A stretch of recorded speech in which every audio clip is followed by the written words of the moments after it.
Bismillahirrahmanirrahim. Alhamdulillahi rabbil alamin. Wassalatu wassalamu ala sayyidina Muhammad as-sadiqil wa'dil amin wa ala ali baitihi at-tayyibin at-tahirin wa ala sahabatihi al-ghurril mayamin wa ala alihi wa sahbihi wa man tabi'ahum bi ihsan ila yaumiddin, amma ba'd. Alhamdulillah para jemaah sekalian, pada pagi yang mulia ini kita berada di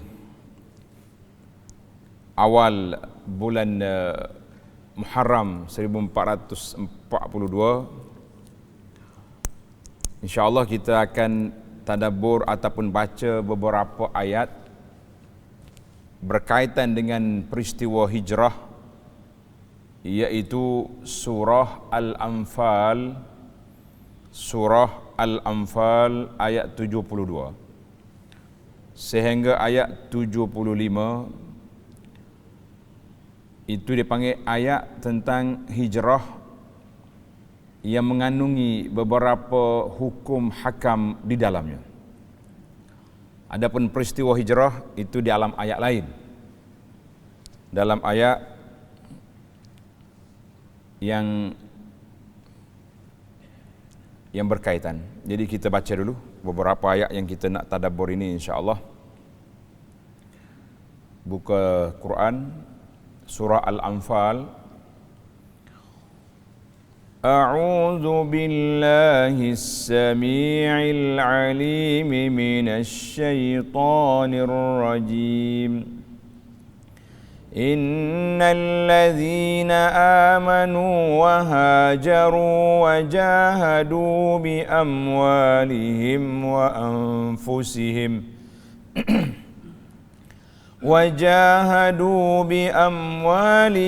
وأنفسهم في سبيل الله والذين آووا ونصروا أولئك بعضهم أولياء بعض والذين آمنوا ولم يهاجروا ما لكم من ولايتهم من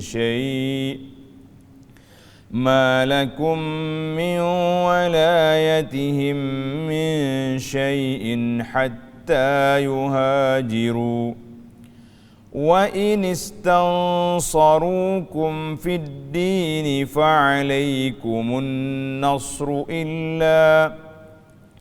إلا على قوم بينكم وبينهم ميثاق والله بما تعملون بصير والذين كفروا بعضهم أولياء بعض إلا تفعلوه تكن فتنة في الأرض وفساد كبير والذين آمنوا وهاجروا وجاهدوا في سبيل الله والذين آووا ونصروا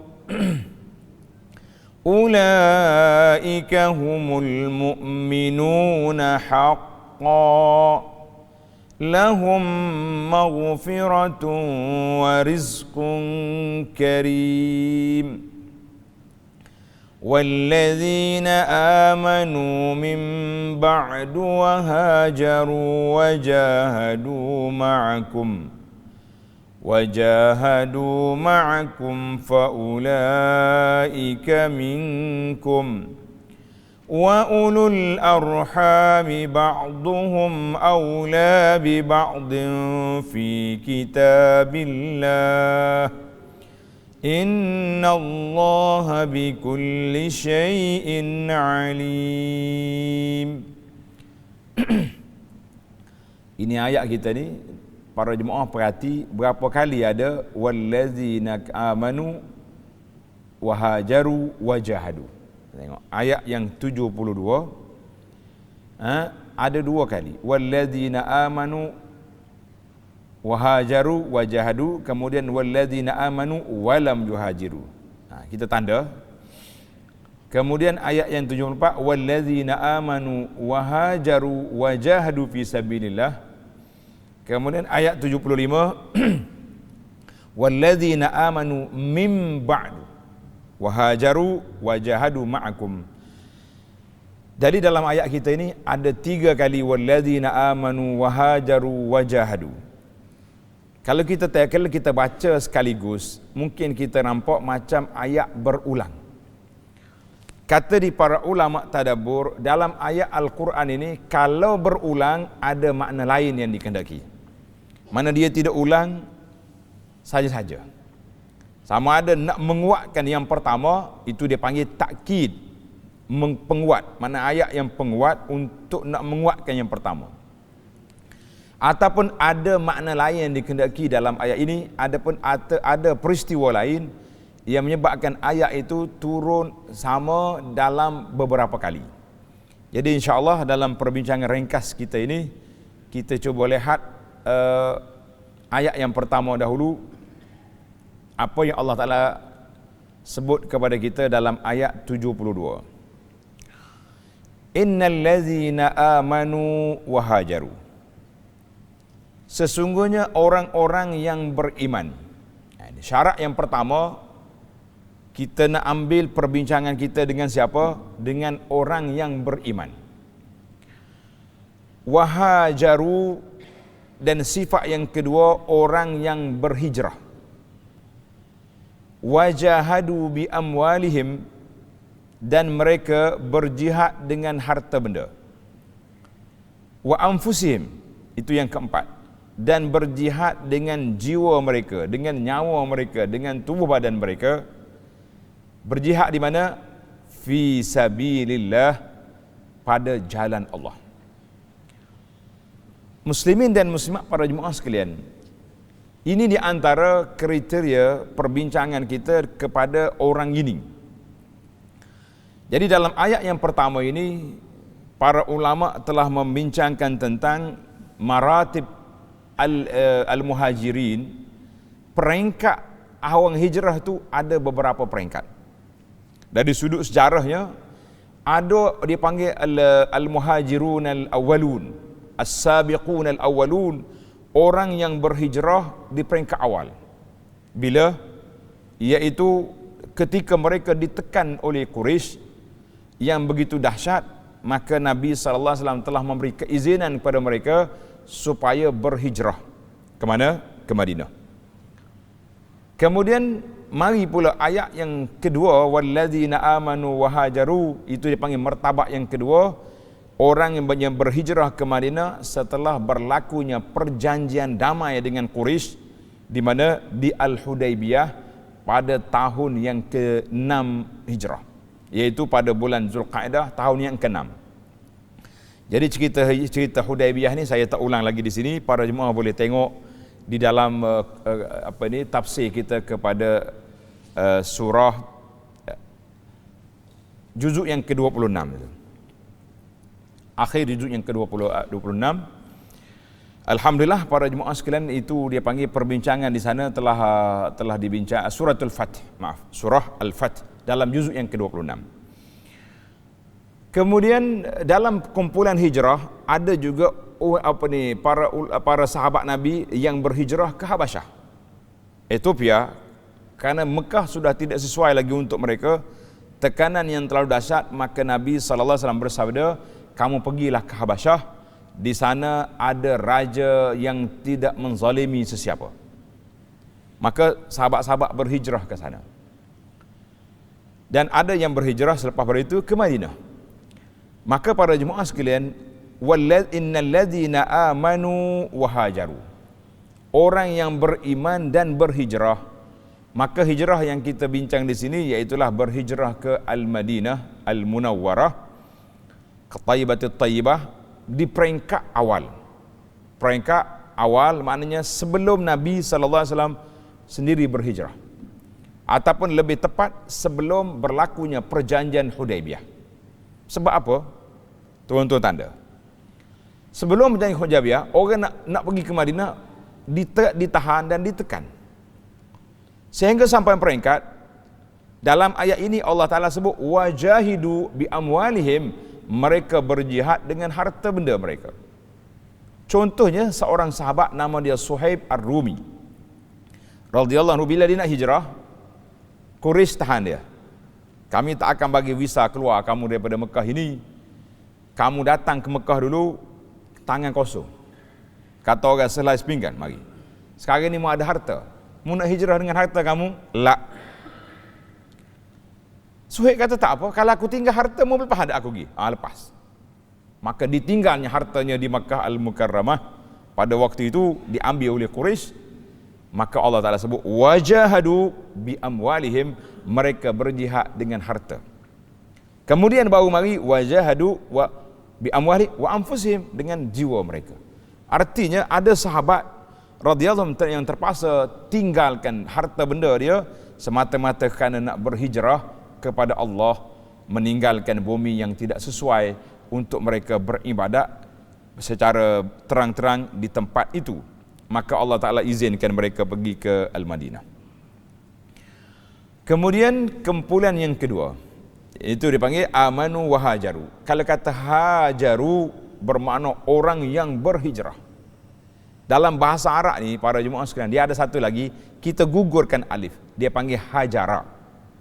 Hajara makna meninggalkan. Hajaru orang yang berhijrah, berpindah.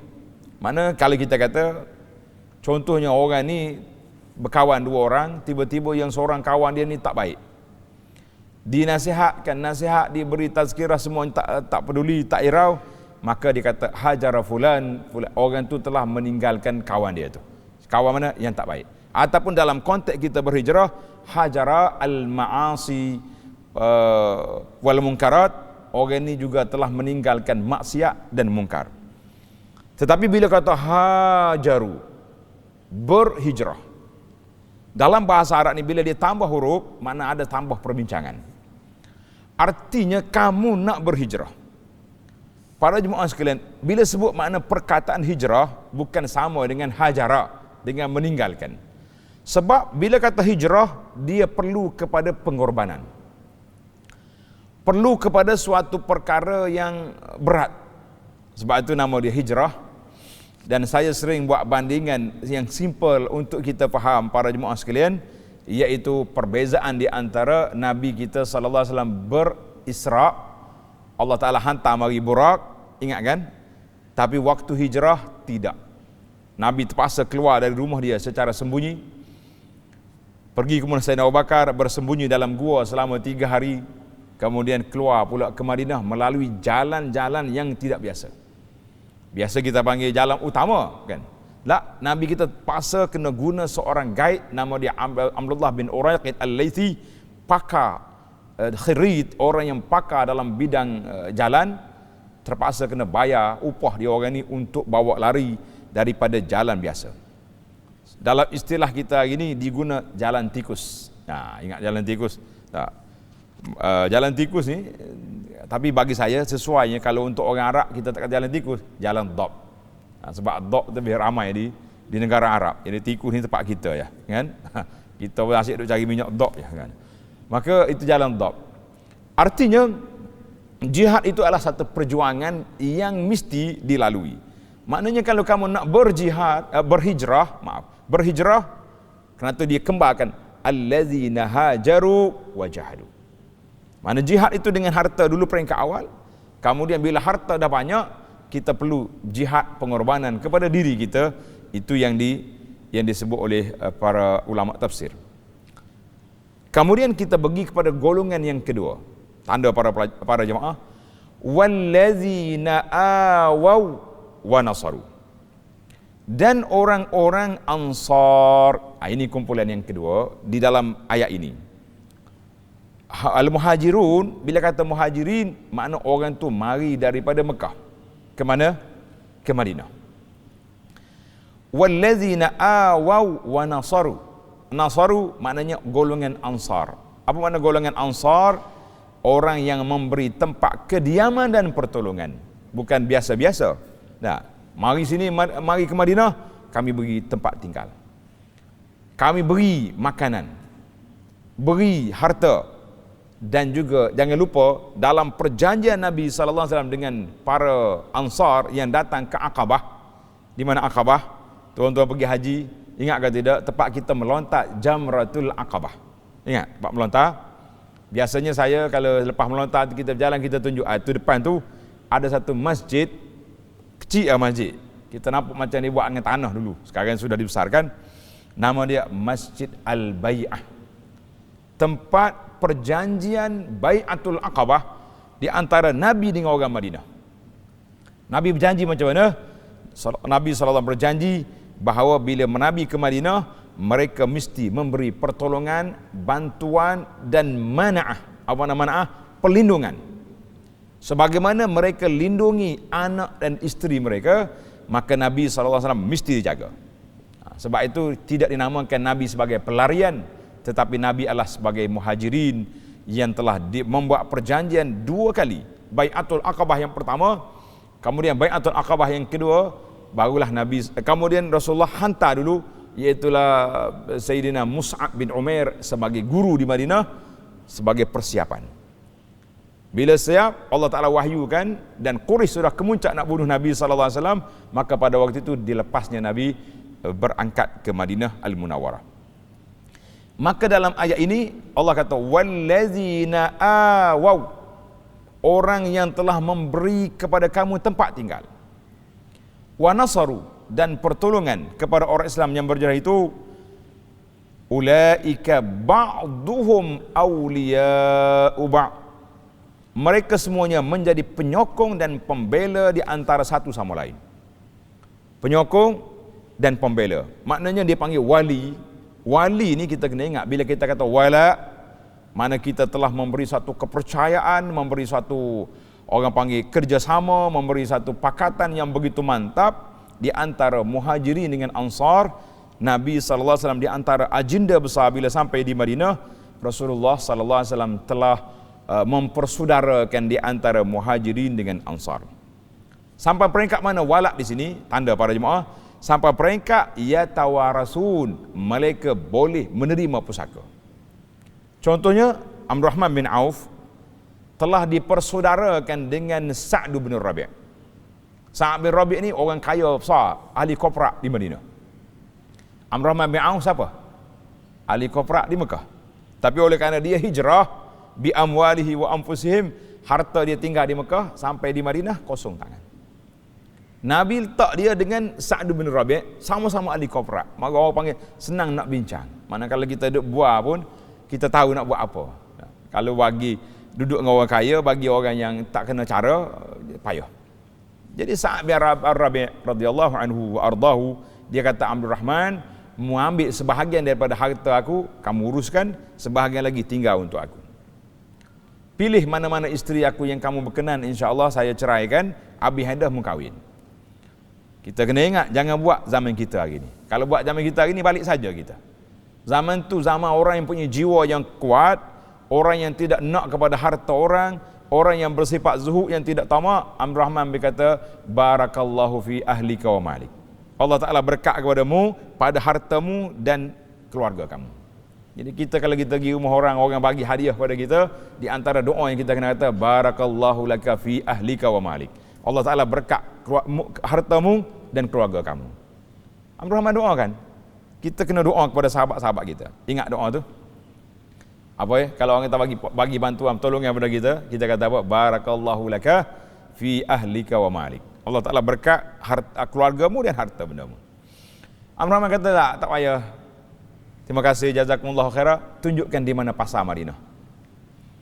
Artinya ba'duhum awliya'u ba'din. Mereka dahlah tolong menolong, bersatu yang begitu mantap, dan mereka juga kalau mati boleh pusaka. Keluarga di Mekah yang kafir jangan harap pusaka tidak ada lagi.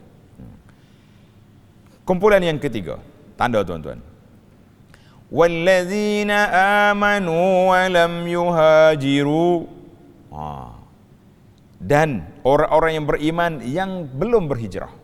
Dia beriman tapi takut kepada ataupun secara amat sembunyi sehingga Quraisy tak dapat kesan dia ni beriman ke tidak. Senyap-senyap ya dia beribadat dalam rumah dia, dia tak sembah berhala, dan dia mana orang beriman kepada Allah Ta'ala tetapi tidak berhijrah. Sebab-sebab tidak berhijrah tu macam-macam lah disebut oleh para ulama tafsir. Ada yang mengatakan sebab takut nak hijrah, nanti pecah rahsia dia punya iman. Ada yang mengatakan kerana mereka belum bersedia, kan setengah daripada jawapan kita ni kenapa tak pergi, belum bersedia. Ada yang mengatakan kerana sayang kepada harta. Sayang kepada harta. Walladzina amanu wa lam muhajiru ma lakum min walayatihim min syai'in hatta yuhajiru. Allah kata apa? Dan kamu tidak bertanggungjawab sedikit pun untuk membela mereka. Maknanya kalau kita pergi Madinah, walaupun kita ni anak beranak keluarga, sahabat kita, keluarga kita yang berada di Mekah yang tidak berhijrah, kalau mati mereka tak dapat pusaka. Walaupun adik-beradik, walaupun keluarga yang terdekat sudah putus, bila kembali semula connecting hatta yuhajiru, sehingga mereka berhijrah balik ke Madinah, maka sambung balik. Tapi Allah Ta'ala beri kebenaran, wa inistansarukum fid din, dan jika mereka meminta pertolongan kepada kamu dalam bentuk perkara menentang musuh untuk membela agama. Contohnya mereka ini ditindas, dia minta kita bantu mereka, Allah kata apa? Fa'alaikumun nasr, maka wajiblah kamu menolongnya. Dia masih orang beriman, cuma mereka lemahnya, silap dia tidak hijrah. Kalau dia minta tolong kita kena bantu dia. Illa ala qaumin bainakum wa bainahum mitsaq, kecuali terhadap kaum yang ada perjanjian setia di antara kamu dengan mereka. Contohnya keluarga kita ni beriman, dia minta tolong kita nak pergi lawan kumpulan orang yang tidak Islam, tapi dia sudah ada perjanjian damai dengan kita. Ini Islam mementingkan perjanjian. Bila kita berjanji, jangan mudah-mudah nak batal. Jangan mudah-mudah pagi ni SD lain, petang pagi ni berjanji dengan orang lain, petang berjanji dengan orang lain. Itu tidak ada dalam Islam. Islam berjanji dengan prinsip yang mesti ditunaikan. Mana aku janji main-main, tidak ada. Kalau mereka nak minta tolong, nak lawan orang yang walaupun bukan Islam tapi ada perjanjian damai yang kita, maka tak boleh kita tolong mereka. Illa ala qawmin bainakum min mitsaq wallahu bima ta'maluna basir. Tengok Allah Ta'ala akhir ayat ini dengan apa? Dan ingatlah Allah amat melihat akan apa yang kamu lakukan. Maknanya sekarang ni ada 3 kumpulan: Muhajirin, Ansar, orang yang beriman tapi tidak berhijrah. Maka 3 kumpulan ini cara berinteraksi yang berbeza. Berbeza. Baik, kita pergi pada kumpulan yang keempat.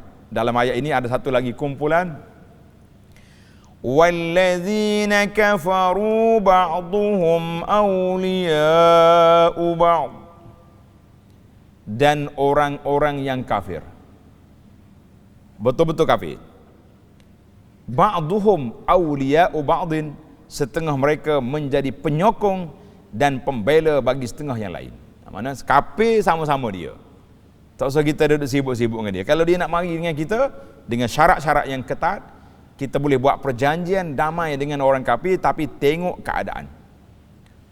Contohnya, dia mari nak berjanji damai dengan kita tengok. Kalau kita kuat, kita mesti perjanjian itu memihak kepada kita. Kalau kita lemah, pasti kita kena akur. Contoh yang berlaku di dalam perjanjian Hudaibiyah. Kalau tuan-tuan tengok dalam buku yang saya tulis, Makkah Al-Mukarramah, kelebihan dan sejarah, kan? Ada buku tu. Dalam bab Masjid Al-Hudaibiyah, saya cerita beberapa muka surat ringkas, tapi ada cerita. Dalam perjanjian itu, ketika Nabi SAW nak tulis, Sayyidina Ali yang menulis, Bismillahirrahmanirrahim. Kata di Suhail bin Amru, mufawid Quraisy, awak panggil ketua wakil Quraisy, Kita tak kenal apa dia Ar-Rahmanir Rahim. Mu tulis Bismikallahumma. Sayyidina Ali teragak-agak. Kenapa nak hapuskan? Ini nama Allah. Nabi kata tulis seperti yang dia nak. Bismikallahumma. Mari pula. Daripada perjanjian ini di antara Muhammad Rasulullah sallallahu alaihi wasallam. Suhail kata la. Kalau aku tahu mu Rasulullah, bermakna kami telah zalim kepada kamu sebab menyekat kamu masuk Masjid Haram. Mana dia tak iktiraf. Kalau dia iktiraf, dia Islam. Habis tulis di antara Muhammad bin Abdullah. Nabi kata tulis. Masya Allah. Dalam di antara perjanjian banyak-banyak yang nampak sangat tidak adil. Di antara perjanjiannya 10 tahun gencatan senjata. Itu tak apalah kan. Tapi dia kata mana-mana orang Mekah yang lari ke Madinah, kamu kena hantar balik. Nabi kata tulis. Mana-mana orang Madinah lari ke Mekah, kami tak akan hantar balik. Tulis. Sahabat-sahabat terkejut, ya Rasulullah, alasna ala haq? Bukankah kita orang benar? Mereka orang yang kafir. Kenapa kita nak tunduk? Ini dia panggil siasah. Para ulama mengatakan di saat kita nak berunding, janganlah kasar-kasar. Kalau tidak tak jadi rundinglah kita.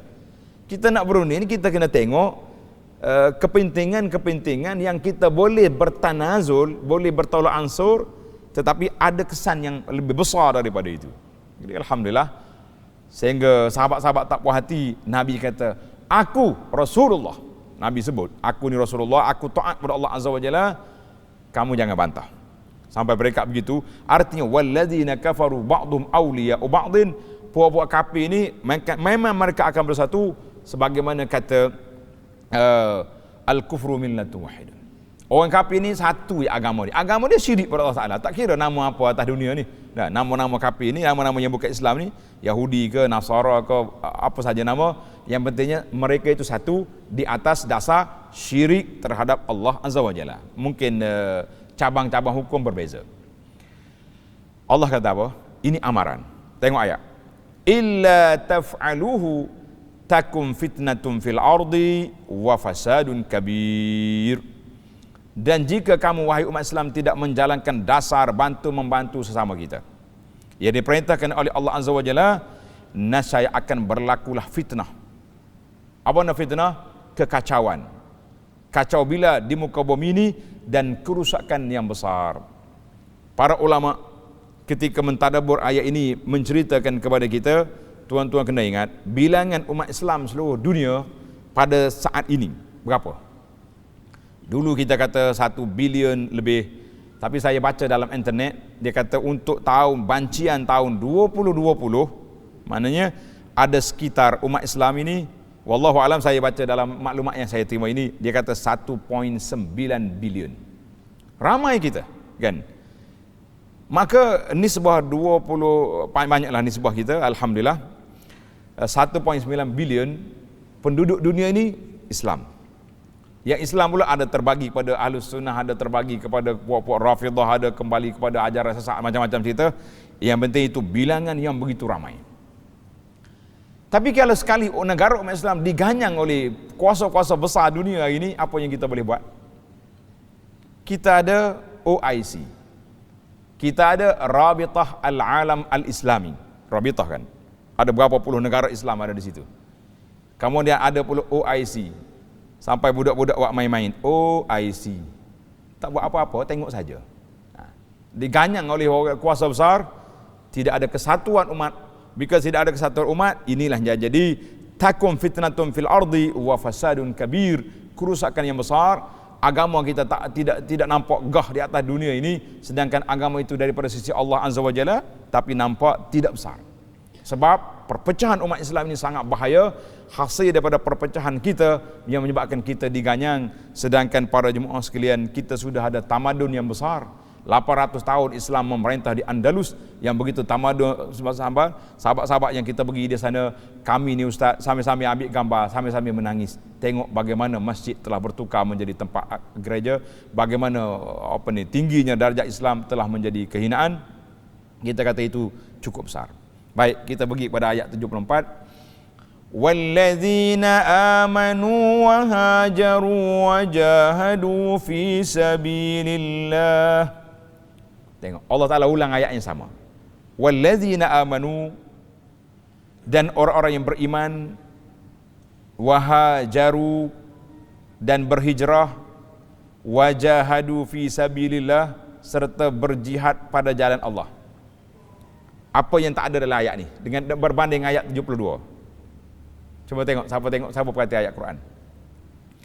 Di sini tidak ada lagi wajahidu bi amwalihim wa anfusihim. Kenapa? Sebab apa? Kata di ulama, sebab ayat ini orang yang berhijrah ba'da sulhi, selepas perjanjian damai. Setelah Nabi buat perjanjian damai dengan Quraisy di Mekah pada tahun yang ke-6 itu, mana Quraisy adalah dia panggil gencatan senjata selama 10 tahun. Aman. Sehingga Quraisy buat perjanjian, siapa nak ikut Muhammad di kalangan kabilah-kabilah masuk. Siapa yang nak kekal duduk dengan Quraisy, mari sini. Jadi orang nak berhijrah tak boleh sekat lagi. Sebab kita sudah ada MOU, sudah ada piagam perjanjian damai, sudah ada, maka dikurangkan sikit, wallazina amanu wa hajaru wa jahadu fi sabilillah, mereka berjihad. Maknanya hijrah itu masih lagi jihad, tapi tak sama orang yang berjihad sebelum apa? Sebelum sebelum Hudaibiyah dengan selepas Hudaibiyah. Bila hijrah ini berterusan, sehinggalah Nabi kita sallallahu alaihi wasallam membuka kota Mekah. Bila buka kota Mekah? Tanda, tuan-tuan. Saya suka bagi fakta, maklumat supaya kita lekat dalam kepala. Pembukaan kota Mekah berlaku pada bulan Ramadan tahun yang ke-8.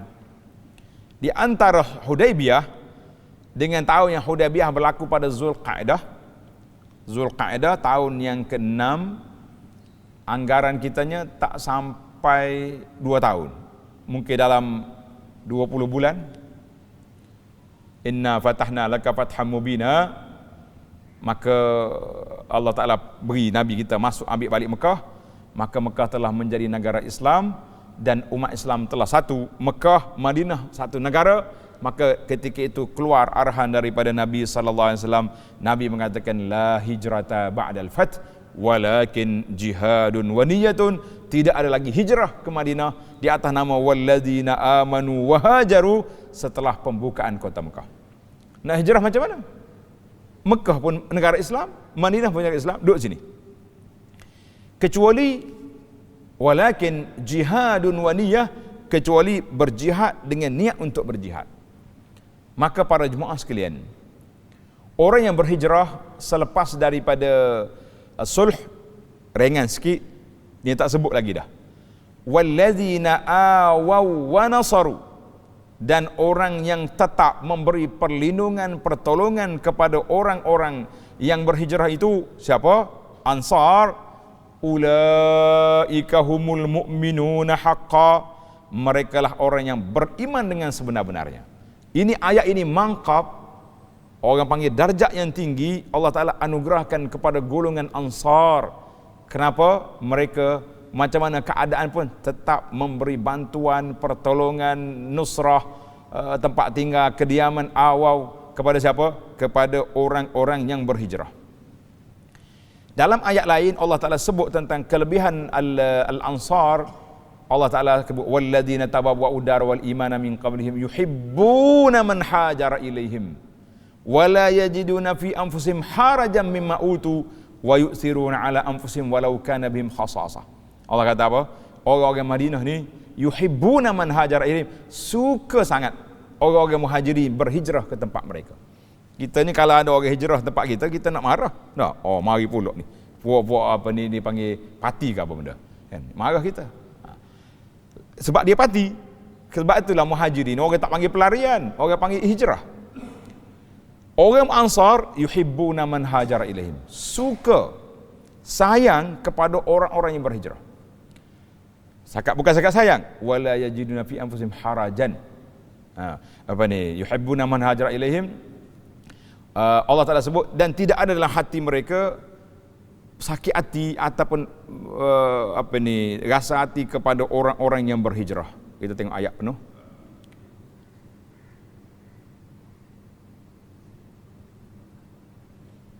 fi anfusihim